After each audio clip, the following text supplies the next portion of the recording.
Chapter 116. Four fully sized Templar souls dissolve within me, pulsing my body full of fresh power. Oh, yes.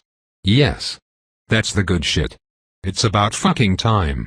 I step through the now open exit to my cell, reaching down to rip off the helmet of one of the deceased Templars that has been torturing me for the past 2 fucking years. I drape it over my head, and while it's a bit too big it'll do. It's certainly better than nothing. Similarly, I pull off gloves and arm guards, strapping myself up so that I'm maximally covered if I need Nora to protect me. After all, I feel Sky causing havoc up above and I wouldn't be surprised if he's angry enough for a rematch. In addition to Sky, my rescue crew seems to consist of Mateo and Netta, which is great, because I was kinda worried they would starve without me and, as she once promised me, Lynn. Shit. I just want to run upstairs and hug her as soon as possible. She's here. She came for me. I love her so much I want to cry. My stay here. Well, saying that it has been challenging is about the most respectful way I can put it. Templars may be nice enough at first, but once they figure out I'm not going to buy into their bullshit they slowly but surely start to get nastier, showing their true colors. It's so fucking easy for them to justify hurting me in every way they can imagine when they convince themselves I'm just some insane monster. Bastards. I could have broken out of my cell ages ago, and holy shit it has been so tempting. So many times I nearly snapped and slaughtered everyone around me. Unfortunately, there are a handful of people in this prison that I'm pretty certain would kick my ass. I could make it pretty far, sure, but only by playing my hand. So when I get caught I run the risk of them figuring out enough about me to counter those tricks. I will not make the mistake of underestimating how far my enemies are willing to escalate in order to fuck me. But this is the chance I've been waiting for. With Sky to keep their heavy hitters busy, this is the best shot I will ever have of getting out of here. The vast majority of the Templars are upstairs trying to deal with the breach, so I'm free to wreak havoc down here until someone particularly nasty finishes running down 30 flights of stairs. And I'm pretty sure that's about to happen, so I figure I'll stack the deck as much as I can. There are a lot of Templars past the security door down the hall, as well as the strongest person in the prison. He's definitely some kind of Conomancer, but he's been here even longer than I have, so I figure whoever the guy is, he'll be happy to help me out. As I start to move, though, Jaleesa calls out to me. Vita, wait, she blurts quickly. The closer stairwell is that way. Oh, she's trying to be manipulative. That's cute. Obviously, she just wants to keep me away from the other prisoner on this floor. She's not technically lying, though, so I forgive her. Plus, I have to admit I love her soul. A colorless, spherical vibration, smelling of fresh mulch and fruit. Like Penelope, her emotions seem to take the form of a song, starting as a discordant chaos whenever she wakes up in the morning but quickly progressing into complicated yet gorgeous symphonies. She also reminds me of Lynn, a warm heat to her that soothes just by looking at it. A lot of Templars can be nice, even are nice, at least for the first few months or so. What makes Jaleesa Veta special is that she's nice even to the people that freak her out. She's nice to the people she thinks are crazy and dangerous, and she's nice to the people that she thinks are wrong. And she is not just nice, she respects them. It's super weird. I don't really know how to handle being respected by things I haven't mind-controlled. But out of every Templar here, I know she's the only one that deserves to live. I know, I tell her frankly. I just figured I'd go see why 9 different Templars are all trying to make sure the guy next door doesn't get out. And then, let him out. Vita, you can't, she begs. I gesture towards the corpses at my feet. Pretty sure I can. You shouldn't. Jaleesa Veta insists. Please. If you have any gratitude towards me, I would rather you kill me than go free that man. I frown. Well, if she puts it like that, I'm only going to get more curious. Fortunate for you that I'm not negotiating, then, I say, shrugging. You're coming with me, and I'm keeping you alive. That's not an offer, it's a statement. Vita, please, Jaleesa Veta whines as I walk over and grab her arm. That's That's Arzranir. You have no idea what he could do. Well, she's absolutely right, considering I have no fucking idea who that even is. Guess I'll find out, then. Dragging a still protesting Jelisaveta, I walk over to the door separating the two halves of the bottom floor. I kick it down just to see if I can, and it blasts into the room, knocking down one of the guards in the hall. Immediately, I'm caught in a kinetic restrainment spell, magical energy surrounding my body and locking down my movement. All kinds of other spells start probing at my magic resistance, but I just dip into my internal well of mana, drawing on the channels I've been massaging wider ever since I got here to fill my body with my true self. My flesh is my domain, and with sovereignty established their spells shatter against my walls. Only the restraining spell continues to work, since it's locking down the area outside my body rather than trying to do something within it. Although that's also a pretty temporary state of affairs. Run, Jelisaveta chokes, as if it would save her comrades if they obeyed. We will die before we allow her to free the monster trapped here, one of the Templars spits furiously in response. Well, yeah, I agree. That does seem to be the likely order of events, doesn't it? A handful of them are already standing in my kill range. After all, I've grown it all the way up to 12 feet over the past 2 years. So I prepare 4 shards before quickly murdering, enslaving, and reanimating those in my range. They stagger, stunned and confused by what I just did to them as their allies cry out, the inquisitors among them warning the others. Kill them, I order my revenants. One of the undead Templars collapses, curling into a ball and hyperventilating as she desperately fights against my order. The other 3 burst into action, 2 of them drawing blades and spinning around to swing at the 5 still living guards. The last screams in terror, protests and apologies echoing loudly off the walls as he nonetheless starts casting a deadly ice spell. To the credit of the Templars, they seem quite prepared for the problem of suddenly and unexpectedly needing to kill their own allies. Which I'm tempted to use as evidence for their lack of virtue, but honestly it's just good sense.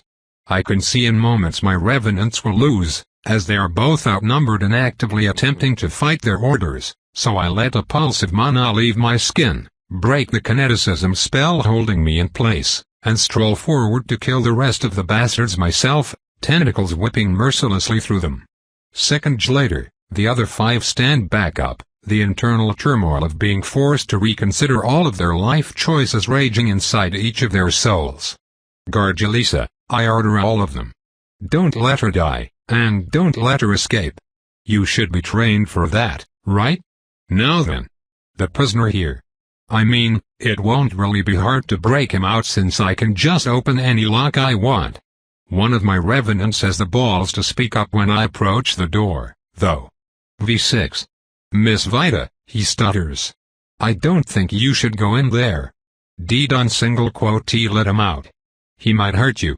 Well, at least this one isn't trying to trick me like Jelisa, but it doesn't change the fact that I need another heavy hitter to deal with the guards I can't kill myself. Sky can only fight so many. And if anything can deal with the threats above, it's this guy. I'll be okay, I promise. The soul on the other side of this heavy security door is wild.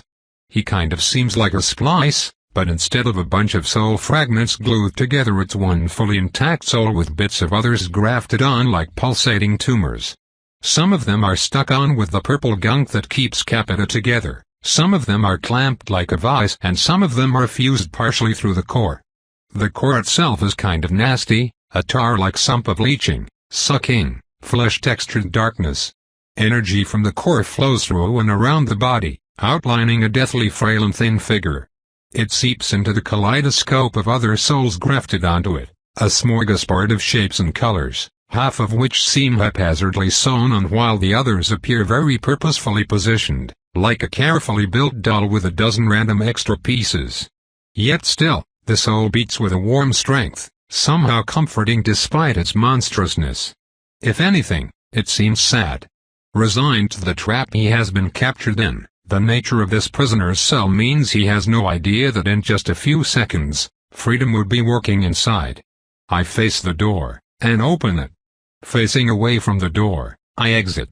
Back in the hallway where my revenants wait loyally in a circle around the one Templar I have deigned to keep alive, I try to decide on my next move. A powerful, high Templar level soul has just started descending down the stairs, so I need some way to... Wait. There's a powerful soul right behind me. A prisoner. I was just working in to free him. What?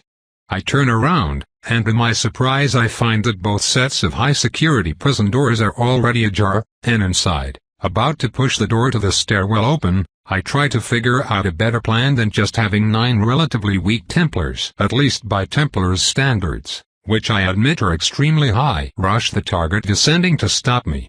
I feel like there was one right at the edge of my mind, but what could it be? I don't have any other assets. I need Sky to get here first, or I need... Wait. There's a powerful soul right behind me. Why don't I just use that? Wait a minute, wasn't I literally just about to use that? I turn around, and, the massive soul heading my way will be here in less than a minute. 30 flights of stairs separated us, but that number is rapidly closing. Too rapidly. Still, they don't seem that fast. What's stopping me from just taking the opposite staircase and passing them on the way up? I can meet up with Sky and together we could take them easy. Of course, that runs the risk of Sky turning on me. Another asset would. Wait, fuck. What's going on? I demand, tendrils writhing as I clench and unclench my fingers. We did on single quote Tino, one of my revenants babbles. Whenever you look at Arkansas, I'm in a new place again, but this time I expect it. The huge soul jumped down a bit. So I'm losing memories. Shit. It has to have something to do with the prisoner in that cell. Do you guys have a fucking conomancy spell guarding your high-security conomancer? I snarl. We don't, Jaleesa breathes, tears running down her face. Of course we don't. Then what's he doing? I snap. Nothing. There's no way he can cast anything, one of the revenants hisses. Vita did. Jaleesa Veta retorts. That's why you're all, look, if he was casting on her why would ours, again. The soul on the stairs teleports down just a little. Another skip. Fuck. Keep saying that name, I growl, staring intently at my own soul. What name? I don't know. The one I can't fucking remember. You mean ours? There. There it is. A tiny, innocuous little tumor in my soul pulses at the sound of that name, pulling and twisting the area around it to capture and contain the memory. The spell is amazingly tiny, so cleverly hidden that it's no wonder I never spotted it without looking before. A pulsating knot of magic and memory, almost imperceptibly sucking in minuscule traces of my mana to sustain itself. Some damn conomancer thinks he's smart, huh? Fuck that. I shove a tendril inside myself, grasp the tumor that fucking dares to touch my soul, and crush it to pieces. Let's try this again, I growl, and walk into our cell. I thought my living conditions were bad, but even I'm surprised to see the security this man is under. Despite the doors to his cell being open, he seems no closer to being free than he was before. He is strapped to the wall, his entire body bound to be fully immobile. His feet don't even touch the ground, and no part of him is visible except for his eyes, which are a deep green. Everything else is bound tight. His collar has no lock, his jaw muzzle having never been designed to be removed. Unlike mine, the feeding tube is built in, remaining permanently stuffed down his throat so that the man can be easily kept alive against his will. He regards me with intense interest as I approach, though more than anything his eyes seem drawn to the stuffed bird I hold under one arm. Which is fair, I guess, because Roscoe is pretty awesome. As I get closer, purple threads of soul just like capitals start seeping out of the cracks where the spirit gunk hides, and I tense immediately. Is he really going to try?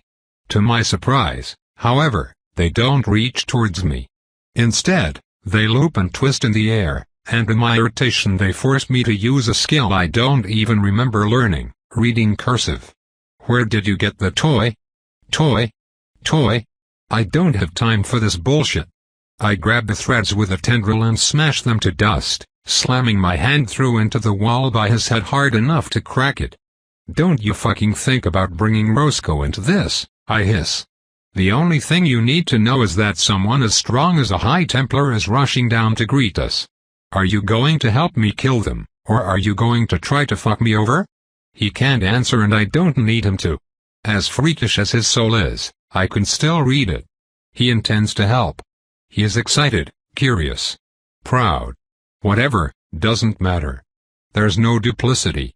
There's technically a risk that being an animancer lets him spoof what I read from his soul, but, well, I can't trust his words either in that case, and I'm both desperate and out of time.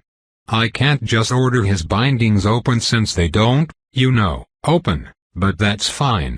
It's what brute force is for. Ignoring Jaleesa's panic protests, I grab the chunks of metal holding him to the wall and yank. It takes all my strength and a few tugs, but eventually the entire set of restraints break cleanly off the wall and I set to bending, smashing, and snapping them apart. The outline I felt from where his spiritual energy flows was accurate. The more I reveal of this guy, the more it becomes clear he's emaciated as fuck. I guess being literally unable to move a muscle and getting fed through a tube for who knows how many years will do that to a person. Worse, when I break his gloves I find that the Templars actually cut off all his fingers, leaving nothing but stumps. From there I get my hands around his collar. It's a bit loose, presumably because the guy got so much thinner, and with a growl I twist the metal in half with a satisfying snap. I yank the muzzle off, pulling the long, saliva-dripping feeding tube out along with it. "Vita," Ars chokes out like he's almost forgotten how. "I almost didn't recognize you." "Wait, how the fuck does he?" "Shit. No, he's obviously the person that put the tumor in my soul, so he has to know me from somewhere. When could he have possibly done that? It didn't look like a recent addition." "Great, good for you," I snap. "We're 20 seconds to contact, so get your ass up." The thin old man starts staggering to his feet, his soul supporting his atrophied muscles in the same way Ramas and most of the Templars enhance their bodies for combat. Ugh, he's so tall. Everyone's taller than me, but this is ridiculous. It's tough to say for certain, but my guess is that Ars is a bit under Gildra's age, around 50-some years old. If I'm wrong, he's probably younger than that. The dude looks like absolute shit and he probably has more wrinkles than a normal person from having so much more skin and muscle. "I'm just saying, it's good you kept my gift," he continues, his deep voice sounding like he expects it to be buttery smooth but forgot that he has been dehydrated for at least a decade. "I have no idea who you are," I grunt. 15 seconds. What? He frowns, stretching his body. "No, you should remember now. Are you ready to kill a man or not, you old bastard?" He sighs. "Sure, I suppose. There's no need to be rude young. Lady. You wouldn't happen to have a spare soul, would you?" I shrug, glancing over to where my 9 revenants are all huddled in terror around Jaleesa. I quickly determine the one putting the most effort into resisting my shard and kill her again, letting them drop unceremoniously to the floor as Ars and I exit his cell. The other revenants freak the fuck out and jump away from the body as I hand Ars what he asked for. Throughout the entire process, a grin starts blossoming on his face, growing wider and wider as I hand him the valuable morsel. He snatches it greedily, cradling it between 2 fingerless palms. Wonderful. I suppose I should probably do a few warm-ups before casting after so long. 5 seconds. I snap. Well. Nothing for it, then. He takes a deep breath and then, to my surprise, starts. Well, singing is a strong term. Claretta casts magic by singing, but Ars just makes a horrible, chaotic din. Deep-throated and powerful, his warbling shapes the mana in the place of his entirely missing fingers. I feel the Mistwatcher mana around me flowing into him, subtly lessening the pressure in the room as the soul I gave him starts spinning and the person that soul comprises suddenly wakes up.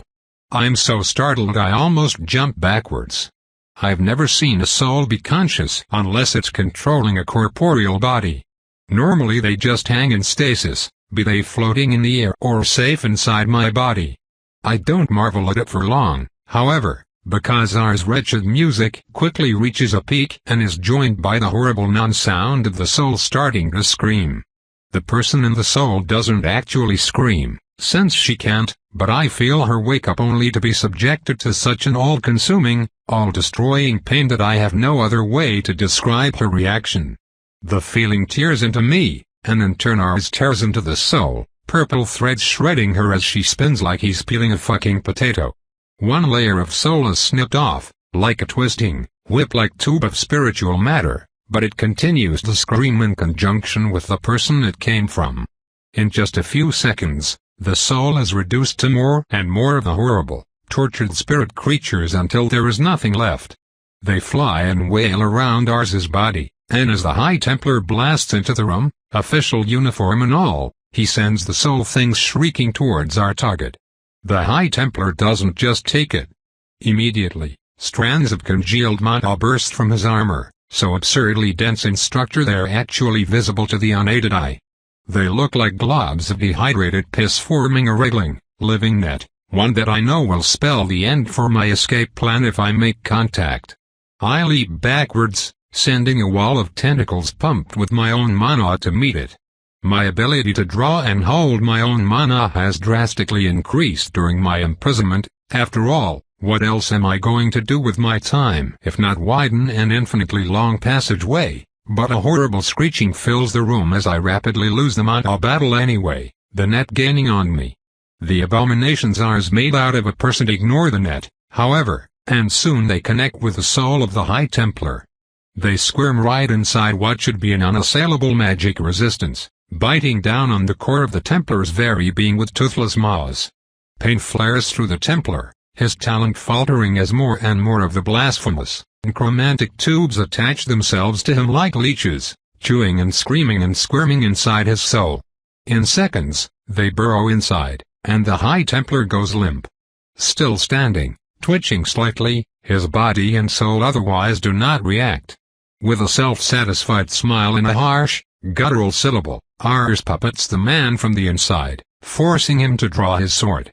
The Templar's body spins at once, then twice in a showy, parade-like flourish before swinging it upward and driving it deep through the center of his own skull. He collapses to the ground, dead, and the still screaming spirit leeches bring Ars his soul. Absolutely fascinating talent on that man, Ars hums appreciatively. Despite the abuse to his own throat, his voice somehow sounds a lot better. Certainly optimized for capture, ideal at a prison like this one. Unlucky for him he gave us so much time to prepare, Vita? Yeah, I allow, my mind racing. What the fuck did he do to that soul? I'd love to keep it but I'm not sure I have much use for it right now, Ars muses. Would you like it? He holds the High Templar's soul out to me, his spirit leeches detaching from it. Sure, I say, accepting it if for no other reason than to not leave it with him.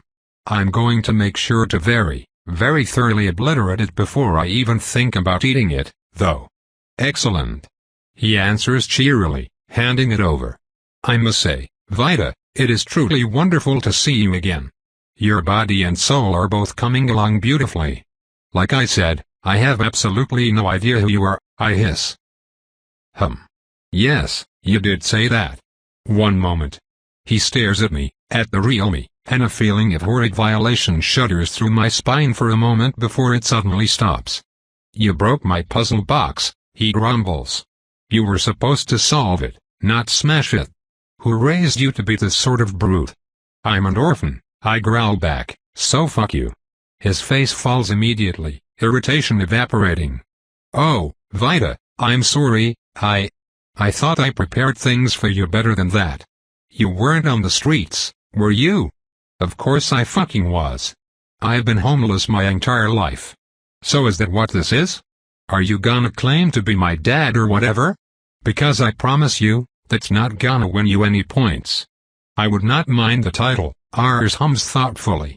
Though I can hardly take credit for raising you, obviously, and we certainly have no biological relation anymore.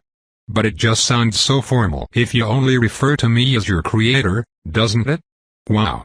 He's actually serious, isn't he? I can't help it, I start to chuckle. Look at you, I sneer. You're like a patchwork dolly that's been ripped apart and sewn back together so often you probably have spare dresses stored with your needle and thread. You're a powerful animancer, I'll give you that. But do you really expect me to believe that you made me? To my surprise, he chuckles right back. My, you've grown up quite feisty. I admit, an argument can be made that you are owed some credit for contributions to your own creation, but honestly, can you really be considered an artist if all you did was fill in the blanks? Come on, don't give me Capita riddle shit, I grumble. Oh, you know Capita? Is she here? Wonderful, I was hoping I could take her back. I narrow my eyes. He didn't bother to wait for an answer, so I assume he must be reading it from the souls of the Templars. Or from me.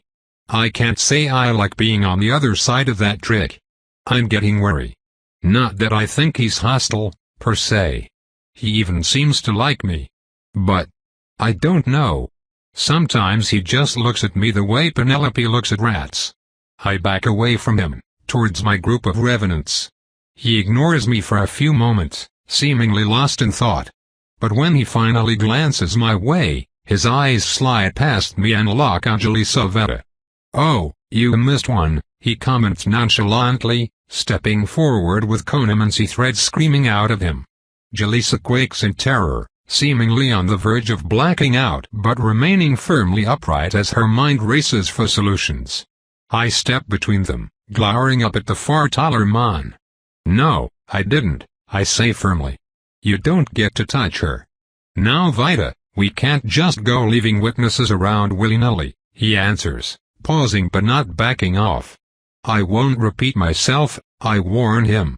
We regard each other silently for a few tense moments, his horrible soul eels floating dangerously closer. I snap out a dozen tentacles, grabbing and crushing them all just to shut them up. Ars raises his eyebrows, seeming impressed.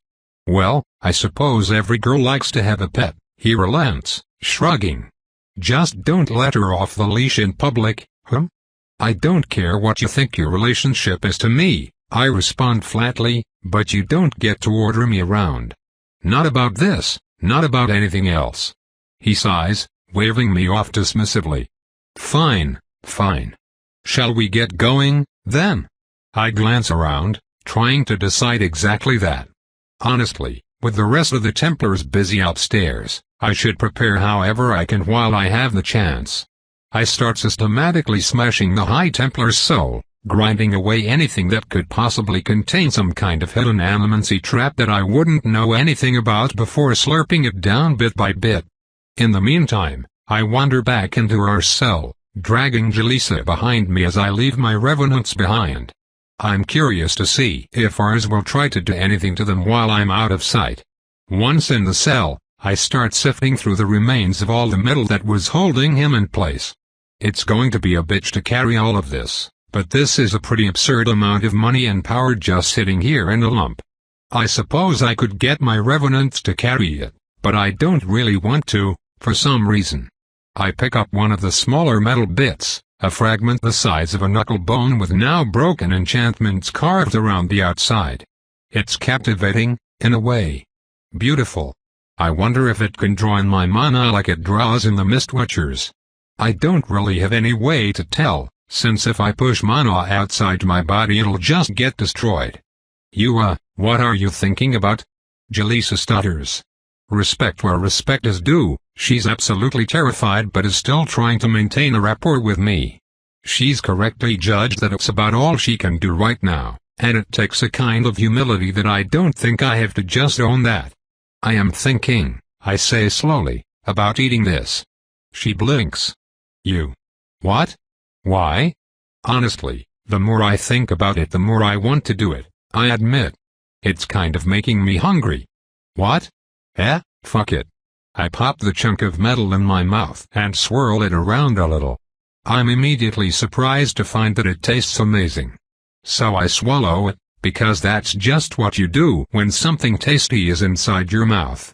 An instinctive urge flows through me, vibrating down to my core. The black streak running through my soul from top to bottom, the one that acts as the pupil of my eye, starts to strain. I rotate my soul, looking upwards at the chunk of metal descending down my esophagus, watching my mana crowd into it, flowing through it as naturally as wind.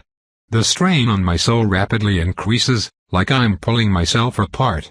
That dark pupil stretches and breaks down the middle, a jagged crack rupturing like a fissure through the earth. My soul opens, revealing a voracious, toothy maw splitting my eye in half. Joyfully, I lap up the metal shard and swallow again. It evaporates in soothing fire as I pull it between worlds, using it to line the passageway between my great ocean of mana and my corporeal body. Immediately, I can feel myself flow more freely into the world. Whoa, I whisper, the pleasurable aftertaste tingling through my body. So that's why Misty grabs this stuff. What just happened? Jaleesa asks quietly, her eyes wide. I wonder what it must have looked like to her imperfect soul sight. I don't answer her, of course, because I'm very busy devouring the rest of my new meal.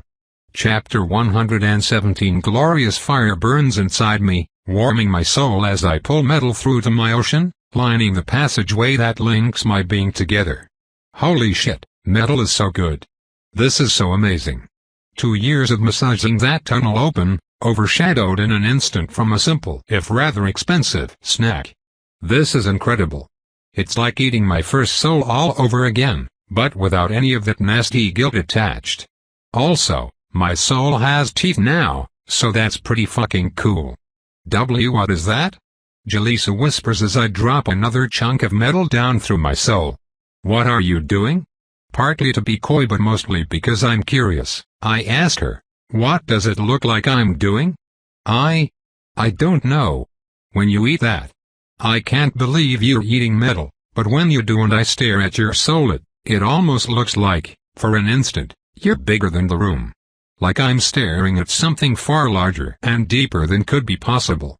Oh, cool, I say, grinning as I pop another bite-sized chunk down my throat. You can actually see me for a moment. What are you? She asks breathlessly. Come on, isn't it obvious by now? I ask her. If your missed watcher counts as a god, then that obviously makes me a goddess. I almost chuckle at the torrent of conflicting emotions that gives her, but unfortunately ours chooses this moment to walk up and ruin my fun. That's not inaccurate, he butts in, stepping back into the cell with us. Though obviously, there is a somewhat significant difference in scale. Hey, come on, I snap at him. She's going to be less likely to believe it if you back me up on it. I think you might be the only person I have ever felt Jaleesa Veta hate. What? Ars scowls. Why, Inquisitor, we haven't even had a proper conversation. Have the values of the Templars truly fallen so far? Her whole body shaking, Jaleesa still stares firmly right at the Conomancer and answers. You called me a pet, and you were about to soul rape me before Vita stopped you. He frowns, but after a brief delay nods his head in acknowledgement. I loathe to phrase it that way, but... fair point, well made. Anyway, Vita, you realize we could have used all that metal, yes? I am using it, I protest. Eating it counts as using it. And I'll have you know it's delicious. Really? He hums curiously. Fascinating. Oh, I see your teeth have grown in. That's wonderful. I theorized that such a thing may occur at some point in your development. Was eating this metal the triggering event? He leans down, getting very uncomfortably close. I snarl at him and resist the urge to lash out with a fist, but I fail to do the same with a tentacle. To my surprise, however, the tentacle actually makes contact with his face and pushes him away. Whoa! I say excitedly, metal temporarily forgotten. I can touch you. I immediately start doing exactly that with numerous additional tentacles, poking and prodding him all over, which he primly pretends to ignore. Indeed, believe it or not, animatangibility is a rather useful skill for Animank, MRPH. I cut off his words by squishing his cheeks together, making his lips puff out like a fish. I giggle a little, smooshing his face around until he finally gives in and steps away. Personal space, arsey-warsey, I chide. I get the distinct impression that were I not as estranged sort of child I might have just earned myself a soul flaying, but it's not often I'm on the beneficial side of favoritism, so I'd best take advantage of it. Besides, watching Jelisaveta and my revenants react with mind-numbing horror is just too funny to stop. Quite. Well, I'm sure you would be startled to learn I am not the slightest bit interested in remaining in this cell, and would like to request that we make our way to the exit. So if you could snack as you go? That's not startling at all, I protest, but yeah, sure. We've got a lot to do and a lot of stairs to climb.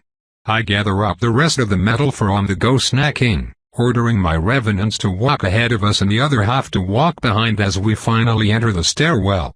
It's a spiral column that rises far, far above us, and Thundamoo drops considerably as he cranes his neck to stare upwards at it all. Oh. That really is a lot of stairs, Thundamoo sighs to himself. Well, you won't have to walk them all at once, I answer, rolling one of my eyes. We have a few stops to make on the way. Should we not escape as soon as possible? He protests. What? I smirk up at him, and leave all those witnesses around willy-nilly? He snorts with amusement. Touché.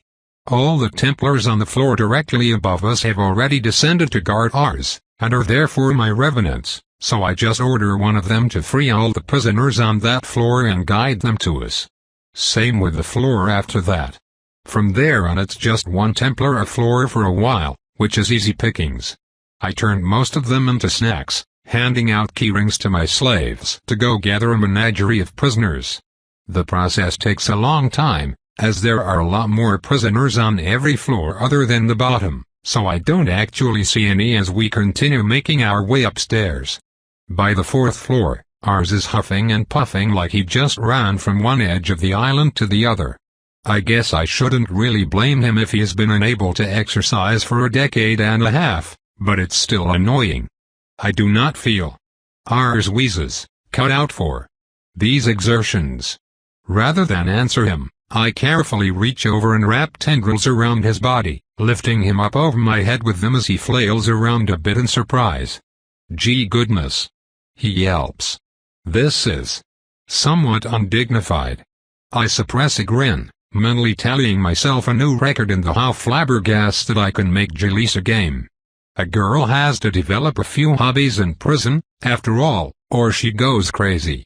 You were the one bothering me to hurry things along, I remind him, popping my last chunk of metal down my throat.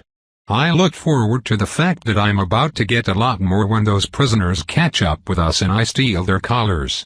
You should really be more respectful to your elders, Thundamoo complains, letting himself hang in the air like the creepy doll he kind of is. I respect people if they deserve respect, I grunt back.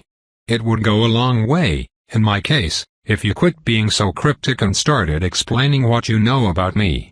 Now, don't knock being cryptic until you try it out for a while, he disagrees. An amazingly large number of people think you're smarter than they are exclusively because they don't know what you're talking about. It's hilarious. Well, I just think it's annoying. Come on, spill. Bah. I'm not sure what there is to say. Your intuition has already figured out the most important piece, Use that brain of yours. I scowl, but answer anyway. Well, you said I was right when I claimed to be a goddess. So I'm probably directly descended from the Mistwatcher somehow. He laughs. No. On the contrary, Vita. You and you alone are the only person that isn't descended from the Mistwatcher. I stop walking halfway up a flight of stairs. What? Your pet here, your enslaved souls, everyone else you see.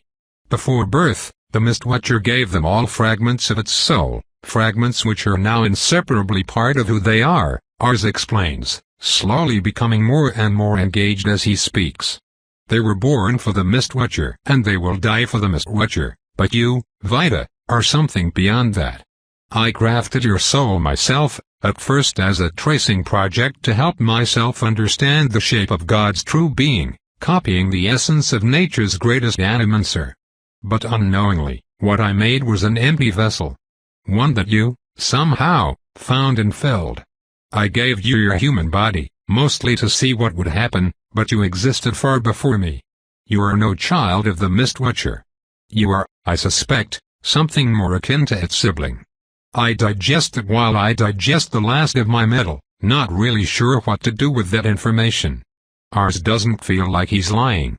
But I'm not totally sure that means I can trust him. Ultimately, I suppose, my origins only matter insofar as they inform me about what I can do now. Jalisa, similarly, chews on that information with suspicion but not with outright rejection. Which is surprising, as even most of my Templar revenants immediately dismiss ours words as malicious nonsense. What are you thinking, Jalisa? I asked curiously. She chews on her lip a bit, picking out tiny shards of chitin from her face that ended up stabbing her when I smashed her helmet. How did you cast with the collar on? She asks back. On one hand, giving her information might not be smart, but on the other hand she's curious for reasons beyond the security concerns, so I decide to indulge her. I don't use the Mistwatcher's mana, I explain. I have my own internal pool of it that I draw out from somewhere else. It's mana, but it's a different kind of mana, I guess, so standard detection spells don't recognize it. Again, she's quiet for a bit as she thinks, the gears in her head turning just a bit further towards blasphemy. I see, she eventually says. You're not thinking of starting a cult about me, are you? I joke. Of course not, she answers firmly. You're a murderer and a mind raper. The answer startles me, along with the hurtful spike of raw disgust that accompanies it. I find myself unable to form a response. We continue ascending the stairs, en route to the first and most important stop on our journey, as I chew on her words. I feel the need to answer before we get to our destination. I didn't choose to be what I am, I tell her. I can only play the hand I'm given. If my talent, or whatever I have, wasn't fucked up, I wouldn't have to use fucked up methods to escape your torture prison. I wouldn't even be in here in the first place.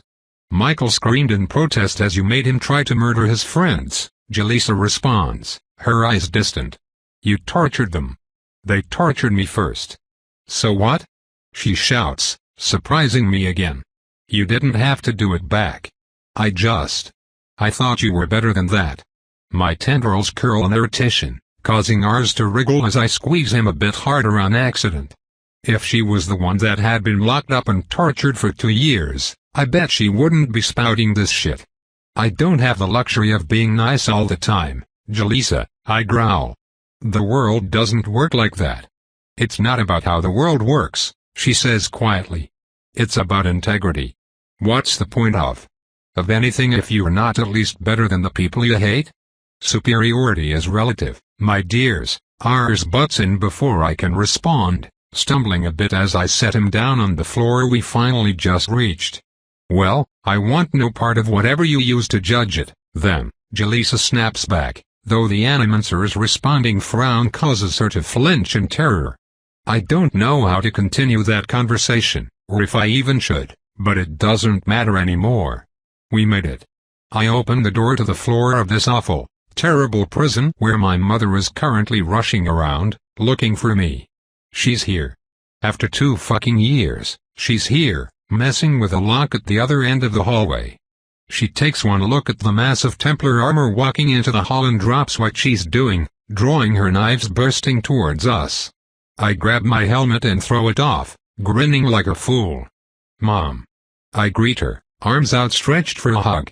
I feel the instinct of recognition, and though she has no time to sheathe her weapons, she has plenty of time to outstretch her arms and return and tackle into me, wrapping me up in a whole-body hug as I stagger backwards from the impact.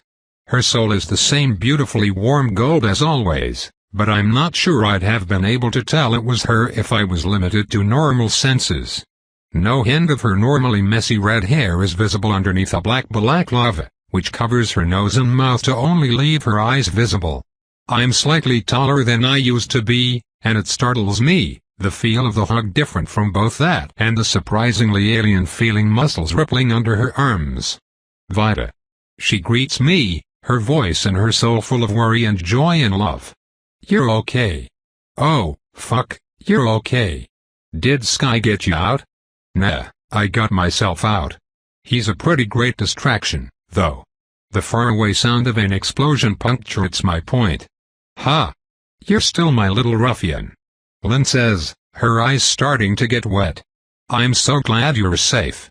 Let's get you out of here. Yeah. That sounds awesome, I agree. But, can't I ask?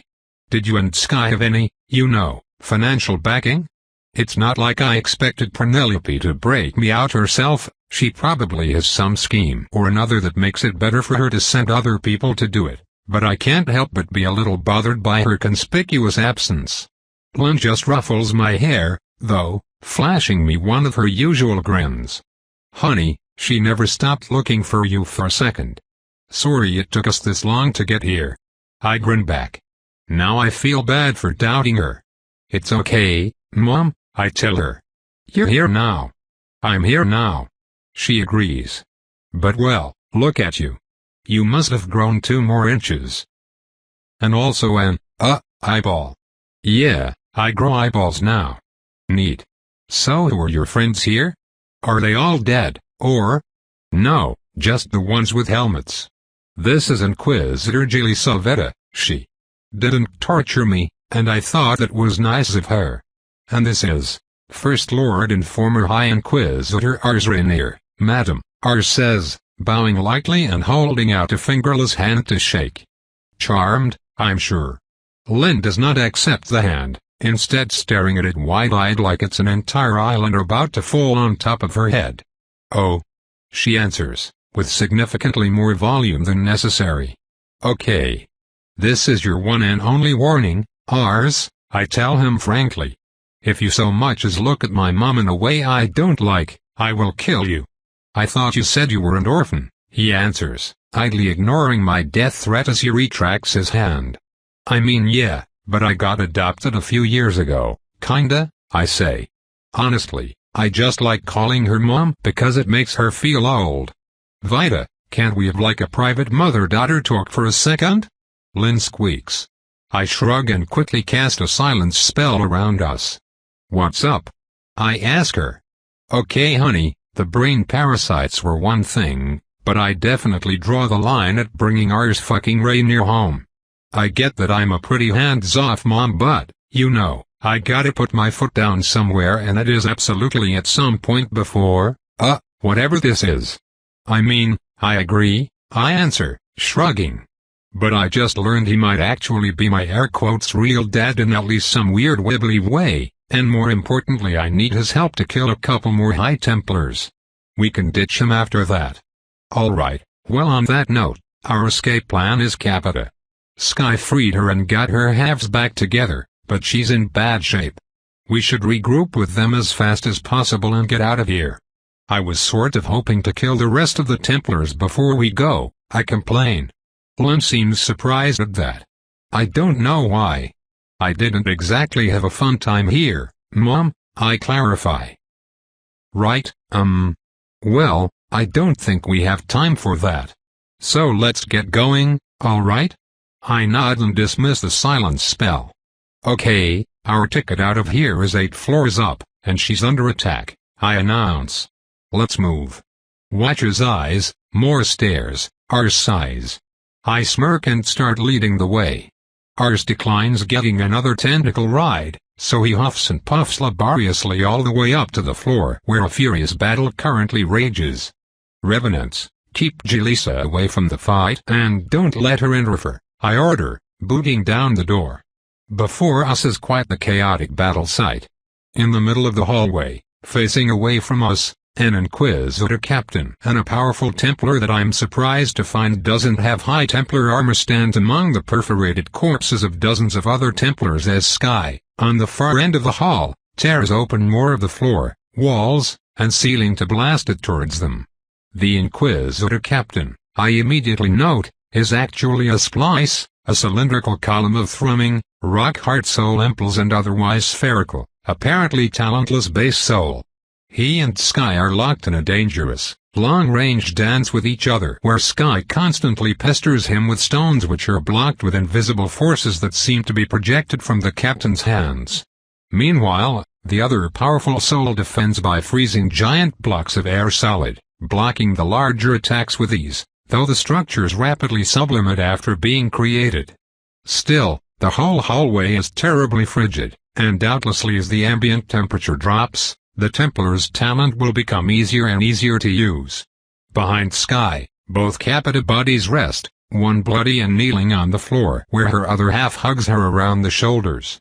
She looks up when I kick down the door, at first hope and joy filling her face before she spots ours.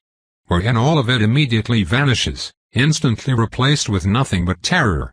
Before I can so much as get a word out, she grabs Sky and both of them vanish.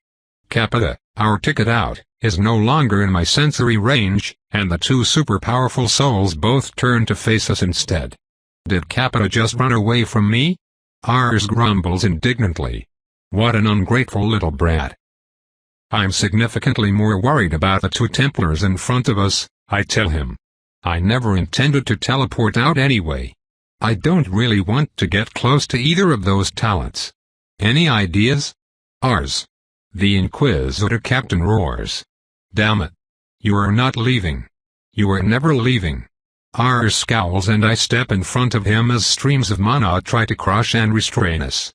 I let my own burst forth from my body, surprised at the ease with which it flows, and obliterate the spell. Manus, Ars greets him back, seemingly unperturbed. I do hope we can work together again soon. I suppose I will have to deal with this situation. Miss Lin, would you mind lending me your knife? Lin sends a questioning glance my way, and I shrug, busy focusing on nullifying Mana's kineticism talent. She flips her knife around and catches it by the blade, holding it out to Ars hilt first. Perfect, thank you, he says, clamping it between two fingerless palms. This is where I depart, then. Do come visit me when you get out, won't you, Vida? Huh? I say, confused. Then my mind catches up with the words. Wait, help me kill these guys. No thank you. I've little reason to stay. Our teleporter is gone, after all, and there's certainly no way I'm going to walk up the rest of those stairs. Then, giving me a polite nod goodbye, he swings the blade upwards and stabs himself through the eye. His body collapses immediately, but somehow he's not dead. He doesn't feel dead. He rises from his body, wretched mockery of a soul fully conscious despite being unanchored to flesh. Then it shoots upwards like an arrow, unaffected by pedestrian things like gravity and mass as he leaves Lin and I to face the Templars alone. Chapter 118. Wow, Ars is kind of a dick. Still, the whole emergency soul ejection thing is pretty cool. I wonder where it's going. Wait, is this why all the Templars have been ardently against killing me despite how much they hate me? Do they think I can do that? Can't I do that? Questions for later, I suppose. It's not like I want to try it. Manus intends to capture me alive either way, and I'd rather prefer to avoid that. But how the hell do I deal with this guy?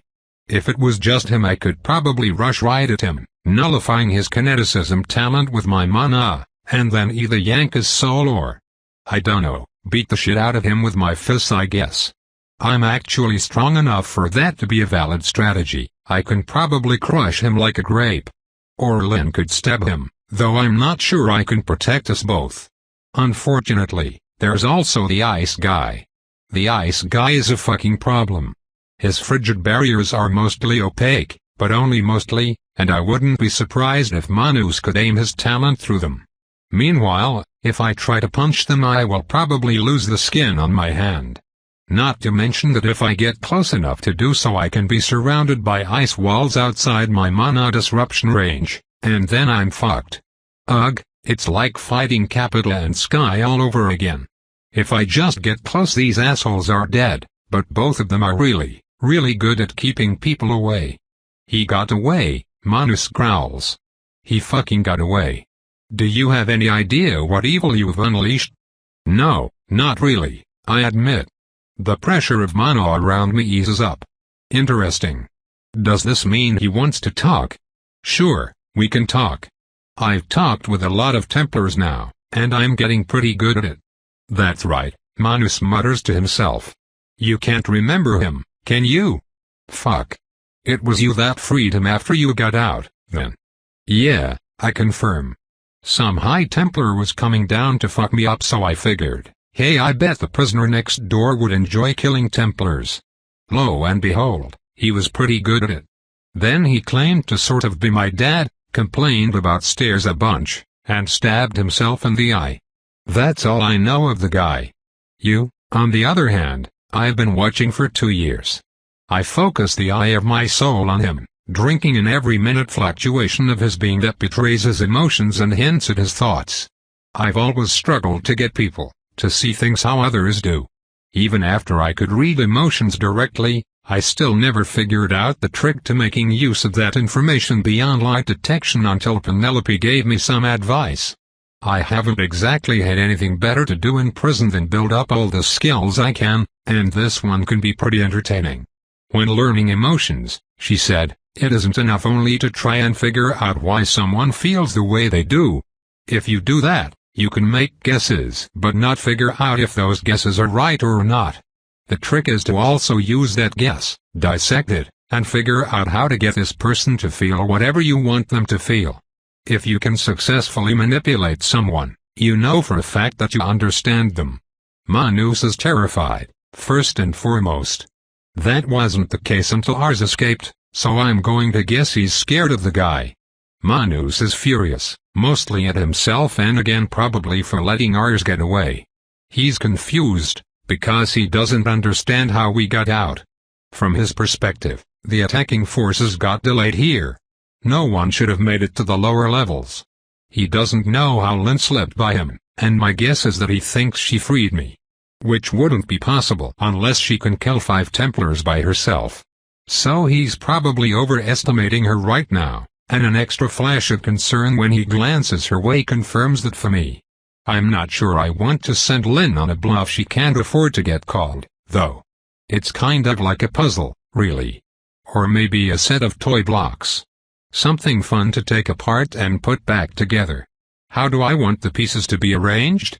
Ideally, I could get him so fucking furious that he charges right at us or something stupid like that, but I don't think that's very likely. He's closer to despair than anger, so that should be a better way to get him to act foolish. Just like that bitch Victoria. It's kind of funny, really, I continue. You're so worked up about some Conamancer escaping when you've been free this entire time. Does the sketch just miss having his artist around? His eyes narrow, jaw clenching. Oh, whoops. That really pissed him off, actually. Okay, maybe we'll go with anger after all. I'll let mana flow through my tentacles, twisting them around and shaping it into a subtle kinemancey spell to send Lynn a message only she can hear. Who needs fingers, anyway? Mom nods, stepping back towards the staircase as I stride slowly forward, watching both Templars carefully. Manus mostly doesn't give a shit, content to let me approach, while the ice user actively tries not to react because he, of course, wants me to be closer. He probably won't butt in until I get in his attack range, which is what I want. What did you just call me? Manus hisses. And here I thought you didn't remember. I don't remember ours, no, I tell him. But I've met Splices. I know what you are. And I know you have 2 talents, that kineticism bullshit. And Conamancy.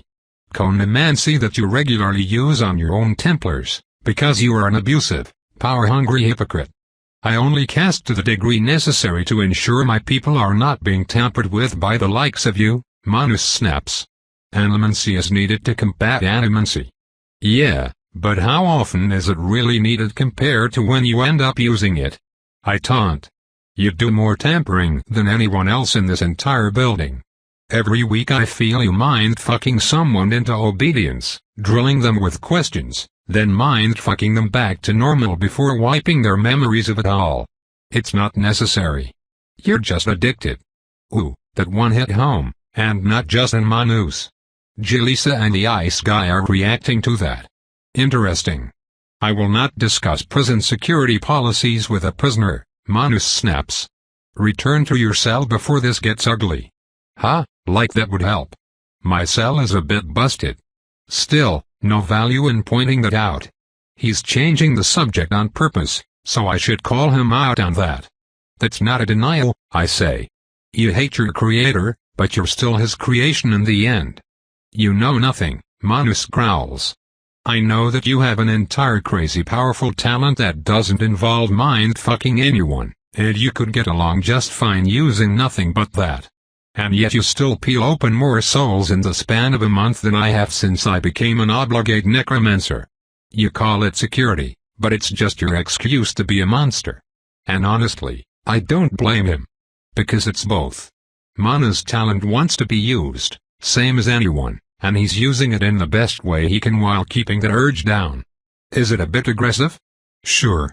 Is it ridiculously intrusive? Oh yeah, absolutely.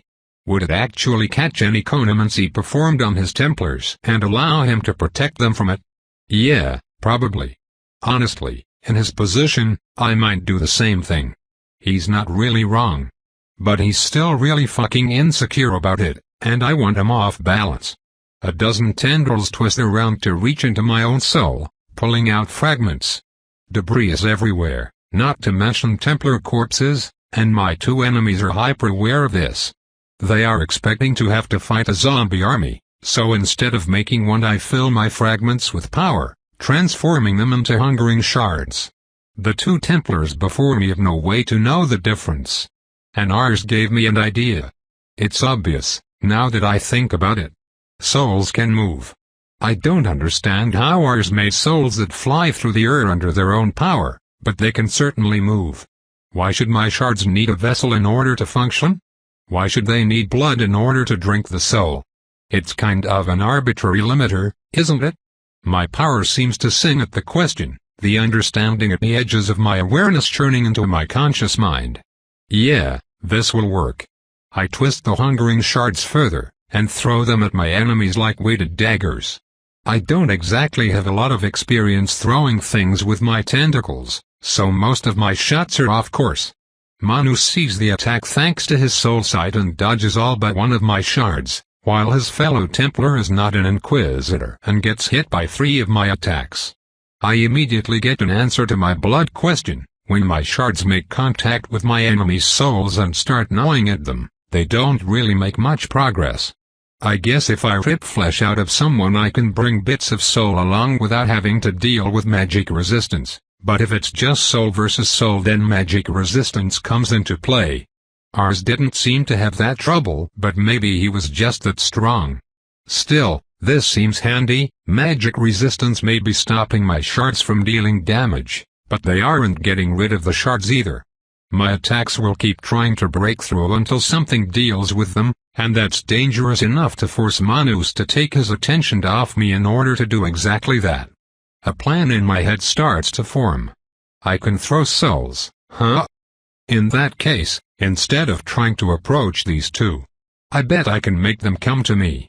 I feint a rapid movement forward, prompting Ice Guy to freeze a wall in front of me and obscure their vision of my position before I leap backwards, turning around and retreating back to the stairwell with Lynn and the others. The living and dead Templars are still on the landing for this floor, but Mom is already long gone, having run back down the stairs. Carved from stone, the spiral stairwell has no central column, only empty space, allowing one to look all the way up or down the construction, or, if they're particularly suicidal, jump all the way down. We are currently 14 floors from the bottom, which is about 200 feet.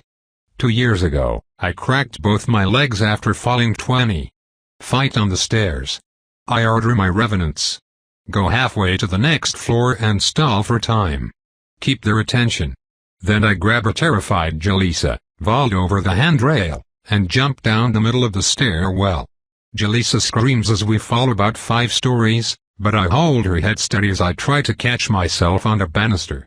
It breaks, and I have to flail to grab the stairs underneath it to halt my fall completely. 2 of my revenants, the ones that had been on the lower floors freeing and collecting prisoners, immediately rush to my aid, worriedly helping me pull myself and Jalisa up onto firm ground. Thanks, I grunt to them as we crawl to our feet, and then I kill them both. Their bodies jerk, go limp, and fall off the stairs, splattering open 9 stories below. I start pumping the souls as full as they can go with my mana as a smattering of stunned prisoners gape at me, all of whom are collared and most of whom seem to be somewhat out of their depth. The lower levels of the prison hold higher security prisoners, so each and every one of these people likely has a dangerous skill or talent. Only a few of them catch my interest, however. An ugly splice woman comprised of 3 equally sized soul fragments, a middle-aged man with a brandy-smelling auburn soul, an impressively calm demeanor considering the current situation, and motherfucking Inquisitor Victoria, who is a rather different kind of prisoner considering that her incarceration began after the jailbreak. 2 revenants of the fortune of guarding her instead of helping me to my feet, and thereby get to remain in their body slightly longer before I remove their souls. Although I still do that now, causing them to collapse on either side of little Vicky, which prompts a terrified yelp that I can't help but chuckle at. I could just kill her now, but as one of my personal torturers I'm still indecisive on what I want to do to her. I'll deal with you in a second, I promise her. I've still got a warden to kill. Who wants to help? A deluge of affirmation hits me in response, but I ignore the voices and pay attention to the souls. Most of the really eager ones seem a little bit unreliable. This is a prison, after all, so a bunch of people in here are the bad kind of crazy. The souls I'm interested in seem firmly against helping as well, which is... No, wait. I step over to the splice, grab her collar, and snap it, which makes the rest of the prisoners even more rowdy. You can help, I tell the splice. Make sure Jalisa and Vicky don't do anything stupid. Lynn, you too. I don't want to help, why you? The splice stutters at me, her whole body shaking. I roll an eye, popping the first chunk of color metal down my throat. Then switch to the one that does. Nix, don't. Victoria begs. You don't have to listen to her. The splice freezes, panic on her face as she fights herself from within. With 2 tentacles I grab the parts of her I don't need, applying a gentle yet threatening pressure. Revulsion and terror fills them, but they can deal with it. I don't exactly have the time to argue right now. With another squeeze they concede the fight, and the woman stands up straighter, grinning a smile of twisted teeth. You remember us, work of art, she says happily, any trace of a stutter gone. Nope, I deny. I have no idea who you are. We can talk later. Manus finally finished pulling my fragments out of himself and Ice Guy, so they make their way to the stairs. As expected, they immediately start kicking the asses of my revenants up there. In the first second of the fight Manus just telekinetically pushes half of them over the banister, where they proceed to fall to their deaths. It was really quite thoughtful of him, since it lets me catch their souls before their bodies splatter on the ground below and shatter them into an inedible state. I just reach out a few tentacles and rip the souls out as the corpses fall, not impeding their descent in the slightest. They, too, get pushed full of mana. Meanwhile, the remaining few Templar revenants put up a rather pathetic fight, failing to do any damage to the more powerful duo as they chase my forces down the stairs. Which is perfect, really.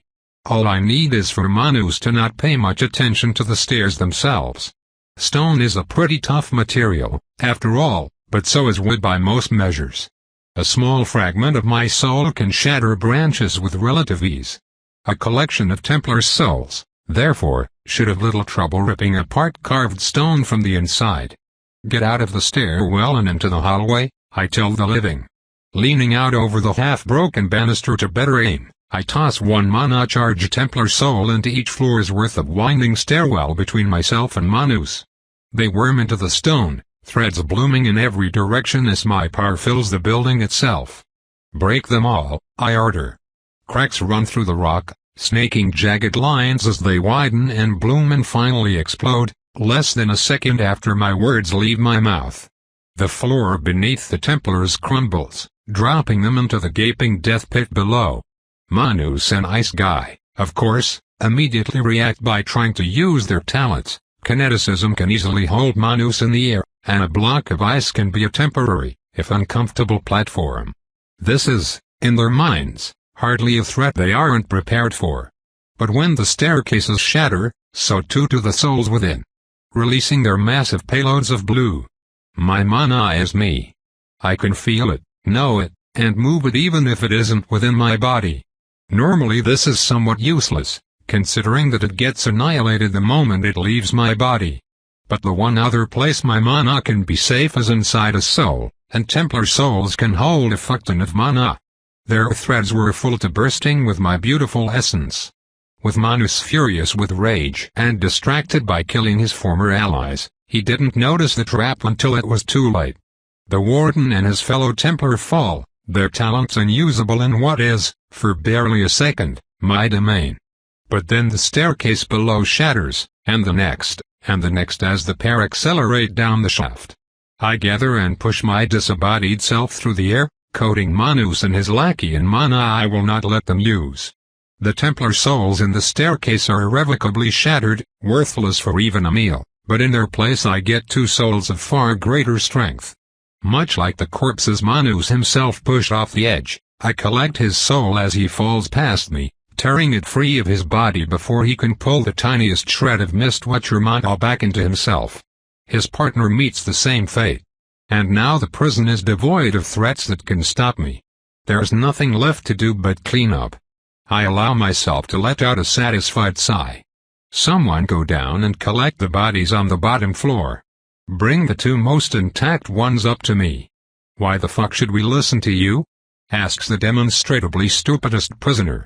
I pull out his soul and eat it, allowing his collapsing body to be my answer. A few of the smarter ones scurry off to do my bidding. Watches saggy tits. What security did they put her under? Another goon mutters. Epsilon, I answer. There's an epsilon. I just give an amused snort and responds, turning towards where the splice is standing arm in arm with Jalisa and Vicky, grinning maliciously. I have no clue what this splice's talents are, but the Inquisitors are more than terrified enough of it for me to be content that they won't start shit. Right then, I ask Victoria. Now what should I do with you? You shouldn't do anything with her, Vita, Jalisa insists. You won. No one else has to die. Oh, so you're saying I should take her prisoner then, I sneer. Well, okay. She did teach me a lot on how to take care of a prisoner. I shove the shard into the collar of that auburn-souled old man and order it open as I walk his way. He jolts in surprise when it clicks unlocked, and I pull it off of him before returning to Victoria. I walk right up next to her, glaring up into her damn chitin helmet. On your knees, I order her. She flinches, but fails to comply. Are you going to make me repeat myself? I ask calmly. Slowly, shakingly, she kneels in front of me. I rip her helmet off, snapping the straps, and click the prisoner collar into place. Now then, I sneer happily, raising a fist. Time for interrogation. Jalisa, terror thumping through her soul, nonetheless breaks out of the splice's casual hold and grabs my bicep. I stopped her, so I'll stop you too, she says firmly. You only stop her after letting her get a few hits in, I remind her. Well, I'm better than I was then, she counters. You can be better than her. I almost break free and start beating the shit out of Victoria anyway, but to my surprise, Lynn also steps in. Hey, she says, scratching the back of her head. Revenge is kind of for pussies. Why no. I blink. What? I just mean it's like. Gah. I don't know, Rowan is better at this than I am. It's stupid. It's cowardly. What's the point? I'm honestly surprised Lynn is uncomfortable with this. This is just how it's done. Someone steals your food. Bullies you out of a good begging spot. Touches your Roscoe. Well, now you have to kick the shit out of them or else they'll do it again. But I haven't seen my mom in 2 years, so the thought of disappointing her now, for whatever reason, is enough to make me reconsider my promise to kill every Templar here. I hate breaking promises, but, well, I guess I never said when I would kill everybody here. Fine, I grumble, eliciting a sigh of relief and a surge of hope from Jalisa. Fuck if I know what she's hopeful about, though. There's no way I'm going to let Victoria go. Just don't do anything stupid, Vicky. Thank you for being merciful to her, work of art, the splice hums, 2/3 of her still brimming with feelings of violation. We understand she was not good to you, but she was to us. Well, I guess now is as good a time as any. Who are you? I ask her. I am Excoriio. We are Ultrix. Sino and Nyx are my other shards. We are saddened that you do not remember us, Vita. Did your changes damage your memory? I scowl.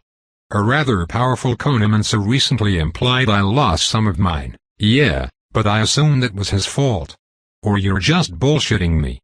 Ah. We see. Well, we are all happy to see you again. We helped raise you before our capture. You are like a, I suppose a daughter, to us. What was that pause for? She was about to say something else by habit, and is relieved to have caught it. It doesn't feel like an omission at my expense, though. She just feels embarrassed about it. Well, I don't know you and my mom is right here, so I'm afraid I can't reciprocate, I grunt. But I certainly don't have anything against you either. Feel free to tag along, or whatever. We shall, she agrees, bowing slightly. I can feel she's hurt by my words, but I don't really want to deal with it. The rest of me will also cause no problems, so long as you cause no harm to our favorite Inquisitor. I glance at Jelisaveta and snort. Well, I guess if I'm entitled to one, maybe you are too. As long as your favorite Inquisitor plays along. Her bow becomes deeper for a moment, and then she stands back up straight. I guess that's the end of that conversation. So your name is Vita, then? The middle-aged man whose collar I took asks from behind me. That's me, I confirm, turning to face him a few moments before remembering to turn and face him with my physical face as well. It's good to meet you. I am Jeremiah. May I ask why you removed my collar, Vita? I like the smell of your soul, I tell him honestly. There's a pause. Nobody seems to like that answer for some reason. I don't mean that in like I want to eat that way, I clarify. At least not any more than usual. That reassures him even less. I've been getting good practice on freaking people out and pissing people off, but the opposite still seems to elude me. Whatever, what would be the point of manipulating someone into feeling better anyway? Manipulating people has to be reserved for the extra special assholes, or I would socially exhaust myself after like 2 conversations. Anyway, nice to meet you, Jeremiah. The rest of you can line up and I'll start snapping collars. Then we are going to the upper floors. I hate every reason why this is the case, but some part of me does appreciate that this prison got its prisoners good at following orders. My earlier murder probably helped, and I can hardly regret it considering that prisoner had been thinking rather vividly about murdering me and, if I was interpreting his disgusting slew of emotions properly, animating and having sex with my mind-controlled corpse. Considering how shitty the Templars are, it can be easy to forget that a significant chunk of their prisoners are admittedly much worse. Accordingly, I ask everyone 2 simple questions before removing their collars. Do you intend to hurt me or anyone I care about? No, the greasy-looking older woman in front of me confirms. She's not lying, which is good because those that do lie and those that say yes will get eaten. Are you willing to obey me as long as we are together? Until we get out of this damn prison? Sure, she answers. But then I'm going my own way. I nod. That's fine by me. I open her collar, tear off a chunk of it to swallow, and call the next person down the line. Do you intend to hurt me or anyone I care about? Shit, no, I'm not stupid. Are you willing to obey me as long as we are together? You're eating metal like it's steamed fucking crab meat. Yes. By the end of the line I have an interesting collection of Gamma and Delta prisoners. 8 of them survive and get their collars popped, 10 of them I deem dangerously unstable and turn into meals, and 3 of them aren't really crazy or evil, but they certainly think I am, so I regretfully decided to leave their collars on and see if they mellow out. Manus and Ice Guy are also now my revenants, placed in relatively fresh bodies, though I've ordered them both not to talk. May I just protest your general policy of releasing large numbers of animancers back into the public? Jelisaveta mutters. She doesn't expect me to care but feels like she has to say it. Sure, but it's probably a dumb idea to do it to their faces, I tell her. Besides, if they start fucking around in Skyhope, I will consider that endangering people I care about and track them down. The capital stays animancy-free, got it? Various noises of acknowledgement echo behind me. See? It'll be fine. All the places other than the capital. Jalisa demands. You're just going to let them cast as much animancy as they please? Well, I don't know what else you expect me to do with them, I grumble. My skills are murder and unmurder, and I've doled out what I consider reasonable amounts of both already. Look, most of the living ones aren't going to be doing anything stupid. No one wants to just get caught again and end up back in a place like this. Wait, you intend to go back to the capital? One of the prisoners asks. That's crazy. There are going to be inquisitors swarming everywhere when they know we all got out. You'll get caught in minutes. I can't just not go see the rest of my family, I insist. And I can't just not go see Penelope, but I don't intend to say her name out loud in front of witnesses. She'd be so mad. We could always go to you, Lynn says. Or you could hide somewhere in the forest and we could meet in the middle. I'll think about it, I grunt. It is a good point. It might put my family in danger if I meet them in Skyhope. Shit. Am I going to need to destroy the entire fucking church just so I can eat breakfast at home again? Is that what this is going to come down to? No, there has to be a less ridiculous way than that. I'll have to think about it, like I said. It's a long walk home, after all. Toad continued. Thanks for listening.